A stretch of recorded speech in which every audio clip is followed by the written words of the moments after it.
Good afternoon, my name is Samir Aga, and today we're going to be talking about the country Mexico in its political, economic, legal aspects, as well as future business investments and ideas for the country of Mexico. And I have with me here Samuel, Jasmine, as well as Armando and Tan. So Samuel is going to be talking about the political aspects of Mexico, while Jasmine is going to be talking about the legal aspects. And as for myself, I'll be talking about the economic aspects. And for Tan and Armando, they're going to be talking about the future business ideas and investments that could be done for the country of Mexico. And so without further ado, let's get started with the first part of political. So Samuel, take it away. So my name is Samuel. I'm going to be talking to you about political analysis in Mexico. Mexico is the second largest economy in Latin America, ranked by the World Bank Organization, which represents a variety of investment opportunities for organizations. Nevertheless, those investment opportunities can come we have to make sure we analyze strategically the landscape in Mexico, which consists of a fairly similar landscape to the USA. It's managed by three main political parties, one of them being the National Action Party, second being the Party Democratic Revolution, and the third being the Institutional Revolutionary Party. Nevertheless, currently, Mexico's president is Enrique Peña Nieto, which is a huge concern considering his agenda, but primarily his current status is there. He's currently up for re-election on July 1st, 2018. So in our political analysis, we've basically taken a look at the candidates, one of them being Andres Manuel Lopez, the other one being pretty much so in 2016, more than 45% of the populace is running a platform that represents the poor of Mexico. 2016, more than 45% of the population lives under the line of poverty line, which it's on the national standards. Many fear that if he is to be elected, he will punish foreign enterprises and roll back reform for free trade. So elections are a huge concern.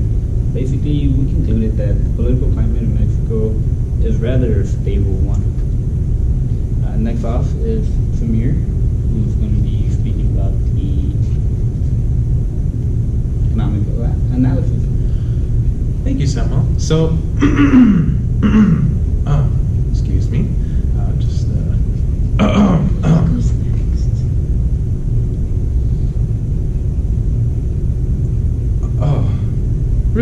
really sorry.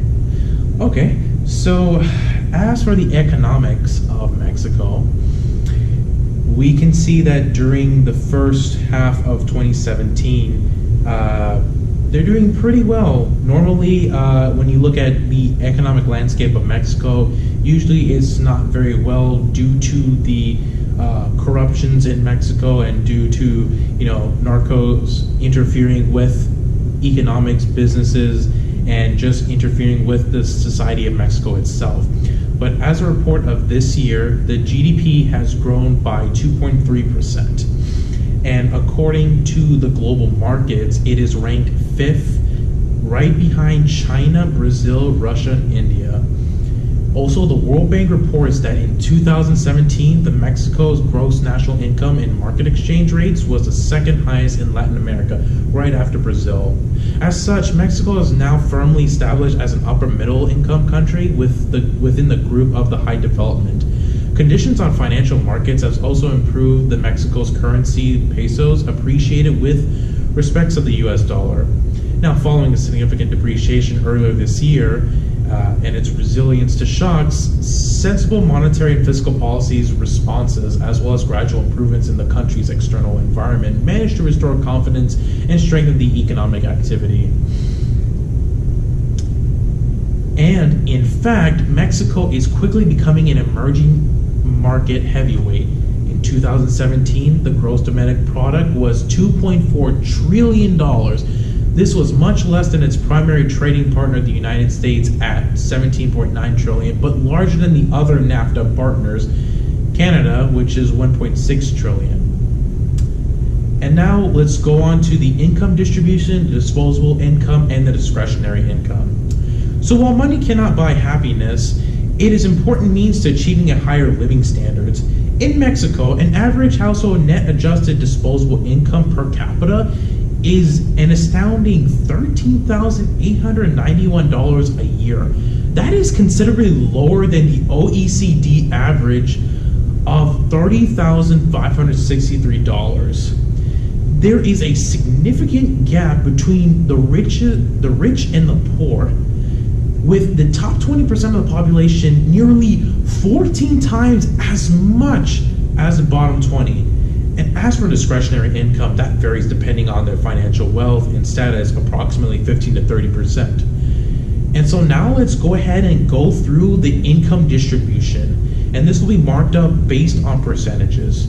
So let's start off with the second half of the 20%. So the value income shared by the second 20% of Mexico was 8.80 as of 2014. Over the past 30 years, this indicator reached a maximum value of 9.3 in 2004 and a minimum value of 7.8 in 1992. And now let's look at the income shared by the third 20%. Again, the third 20% in Mexico was 12.7 as of 2014 and reached a maximum of 14. Followed by the fourth 20% of Mexico held 18.9 as of 2014 and their maximum hit 21.1 in 1984 as a minimum value. Then finally, let's look at the highest 20% of the income in Mexico. So the highest 20% in Mexico held 54.5% and their highest was 57.10. Then let's look at the very top highest 10%. The highest 10% in Mexico was 39.7 and their maximum was 41.5. And finally, let's look at the very bottom lowest income in Mexico, held by the lowest 10%, was only a very minuscule 1.9 and the maximum value still 1.9. So as you can see, there is a very big discrepancy in income, and you can see by those statistics that the rich only continue to get richer and the poor still remains to be poor. And then finally, I'll discuss about the challenges and opportunities held and posed by the economic environment. So when you look at Mexico, their economy depends a lot on export, and it is the 13th largest exporter, and 81% of their exports go straight to the United States. And the U.S. has tripled the amount of exports it signs off to Mexico since signing the NAFTA in 1994. So the good thing is they rely a lot on exports, and that is a big revenue generator. But however, the biggest downside is with hands down the narcos. Getting rid of the drug cartels and getting rid of all the violence all over the country of Mexico is simply the hardest thing to do. But considering looking at all of the economic analysis, it is doing financially very well despite the difficulties and challenges that it comes through. And now we will go to Jasmine. She will talk about the legal aspects of Mexico. So, Jasmine? Good afternoon. I'll be talking about the legal aspect of Mexico, which also somewhat relates to political, but on a different level.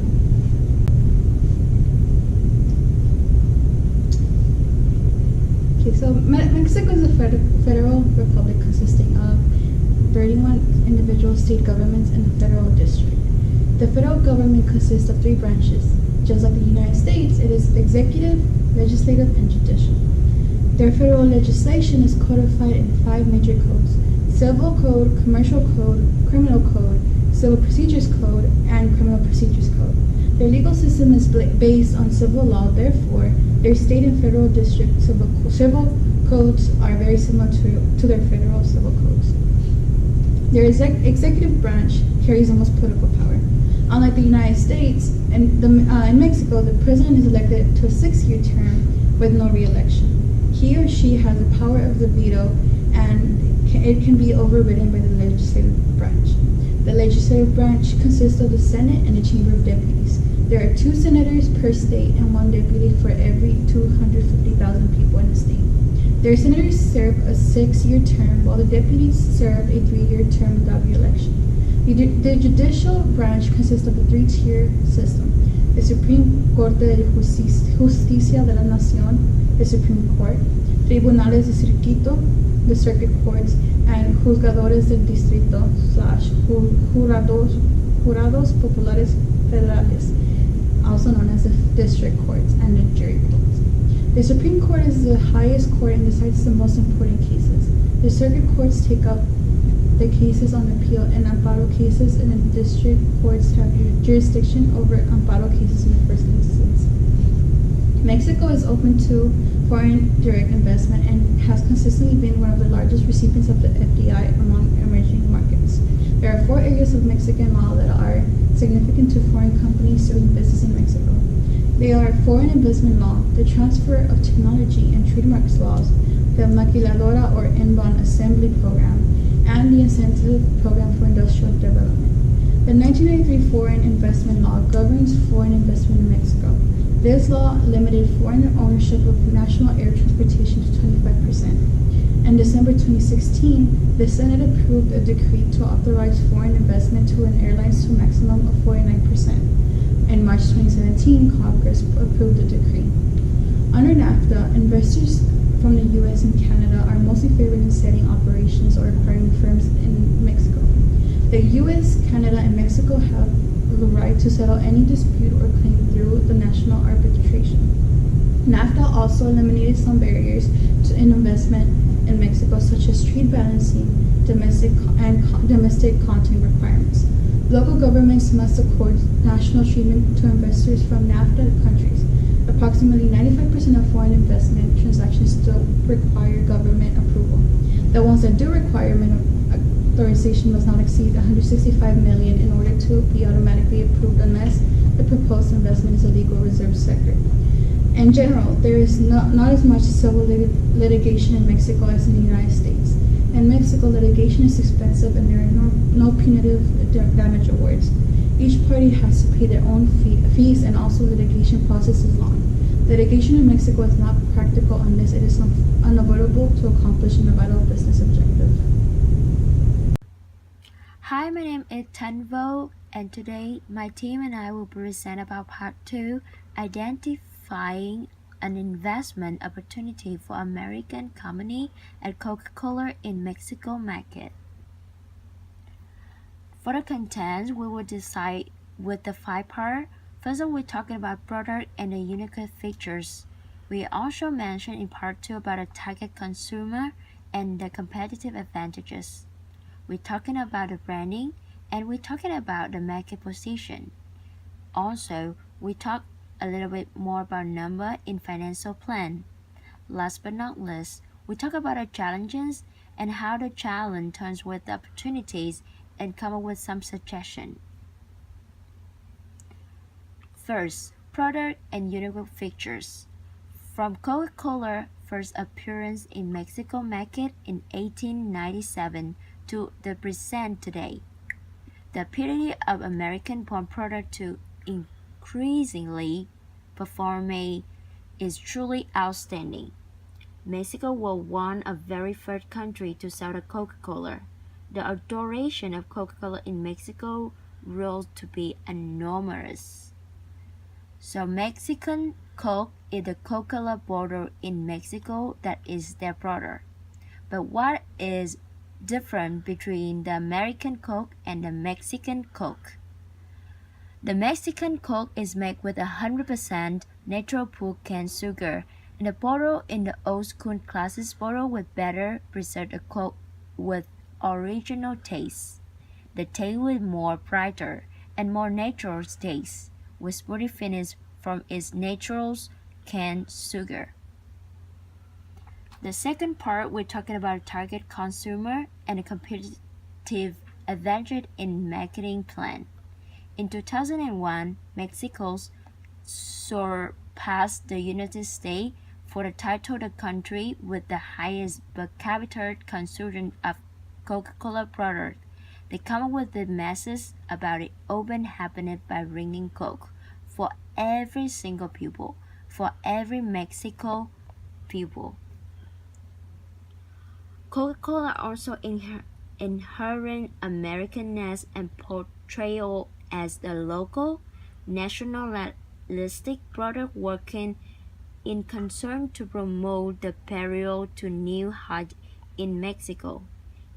Additionally, the system of the local Mexico-owned bottles of Coca-Cola have established the Mexican identity of Coca-Cola, and the production and distribution of the barrel were all supplied by Mexicans.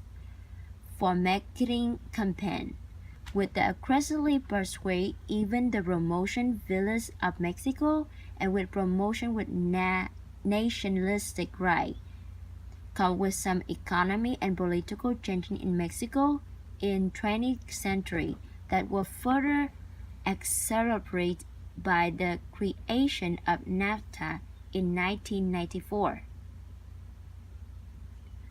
The third part talking about branding and marketing position.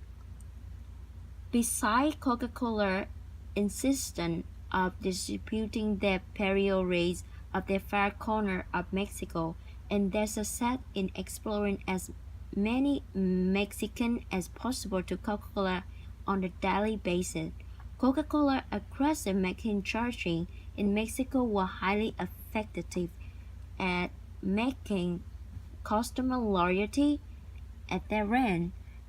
The rapid success of Coca-Cola will produce a lower rate and a quality product as for Mexico market position. Hello guys, my name is Armando Garza, and today I will be concluding me and Titan's presentations, which is about identifying an investment opportunity in Mexico. We chose the company Coca-Cola. Titan beforehand has talked about the product and the marketing scheme and how it's perceived in Mexico. I will now walk through some numbers, some challenges and opportunities in the country. So, thank you for tuning in. Let's get started. So as you can see from this graphic in Spanish, this translates to international investments by Coca-Cola. So as you can see from the number here in Mexico, $12.4 billion is a lot compared to these other countries. Like India and China, the two biggest countries in the world, are still far short, even combined, to what Coca-Cola has invested in Mexico. So we can already tell Coca-Cola sees something in Mexico, sees a market, sees something they would definitely invest in. And I will talk to the numbers up next. So like I mentioned before, Coca-Cola definitely sees an opportunity to invest in Mexico, and they have acted on that so far. Since 2010, they have invested $8.2 billion, and they have promised to keep that investing. And they are set to invest $8.2 billion in Mexico by 2020. Adding those numbers up, they are set to invest $12.4 billion in total since 2010 in Mexico. The investment they are making is to increase production, infrastructure, to create more jobs, and to drive innovation. They also want to create environmentally sustainable technologies to help with various social and community projects. The president of Coca-Cola in Mexico said this: "This investment is our way of promoting economic growth and the sustainable development of the country, while we continue to support the creation of strategies to promote the integral well-being of the population." The reason to why Coca-Cola has invested so much time and resources into Mexico is because Mexico is actually the main consumer of Coca-Cola products in the world. They consume up to 11% of Coca-Cola products nationwide. Not only do they consume the products, Coca-Cola also provides a lot for them. They've been in the country for 88 years now, and they've created 90,000 direct jobs and 800,000 indirect jobs. So I talked about the benefits Coca-Cola sees in Mexico, but they also come with some challenges. One of the main concerns about Mexico is the drug war between the country. The drug war provides a high sense of insecurity around the country, even in places where Coca-Cola has huge factories, such as Guerrero, the state of Mexico. My suggestion to address that problem would be to move the factories somewhere where there's not that much insecurity. I know the perception is that all Mexico is dangerous, but that's definitely not the case. Some cities might be less dangerous than others, and that's where Coca-Cola should look into and make their new factories.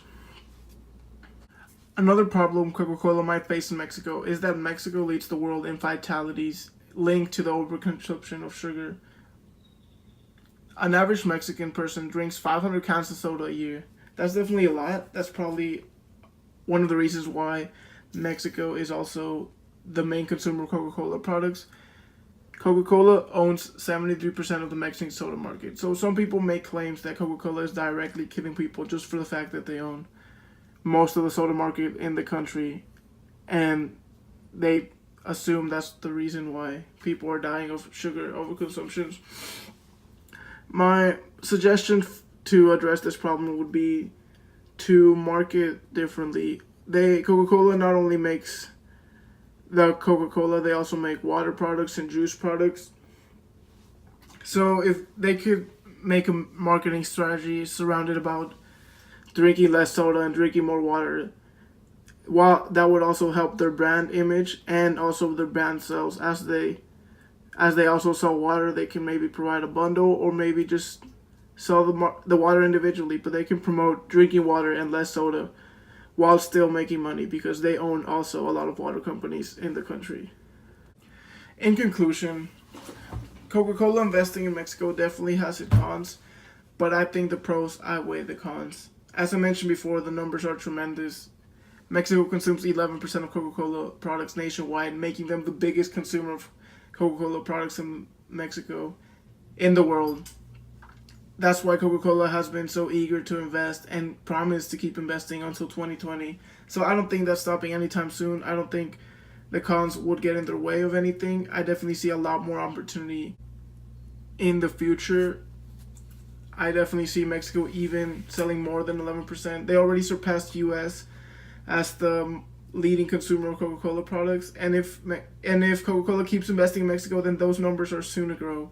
So I definitely think it was a great decision to invest in Mexico, and they should keep going at it even after 2020.